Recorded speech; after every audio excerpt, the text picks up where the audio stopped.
एक्सप्रेसच्या इंजिनमध्ये तांत्रिक बिघाड झालेला आहे। मुंबईकडे जाणारी वाहतूक आता 1 तासांपासून विस्कळीत झाली आहे, तर कल्याणहून दुसरं इंजिन मागवण्यात आलेलं आहे। तरी इतरही गाड्यांच्या वेळापत्रकावर याचा मोठा परिणाम झालेला आहे। स्थानकावर प्रवाशांची एकच गर्दी सध्या पाहायला मिळते आहे।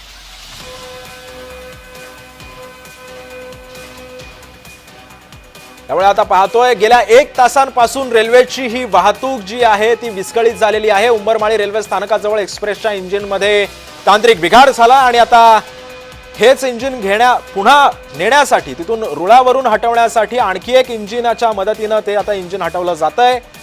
कल्याणहून दुसरं इंजिन आता मागवलेलं आहे। गेल्या 1 तासापासून ही वाहतूक जी आहे रेल्वे वाहतूक ती विस्कळीत झालेली आहे आणि आता याच विस्कळीत वाहतुकीचा इतर गाड्यांच्या वेळापत्रकावर सुद्धा परिणाम होणार आहे। उंबरमाळी रेल्वे स्थानकाजवळ एक्सप्रेसच्या इंजिनामध्ये काही तांत्रिक बिघाड झाला आणि त्यानंतर हे जे इंजिन होतं ते जाग्यावरती बंद पडलं।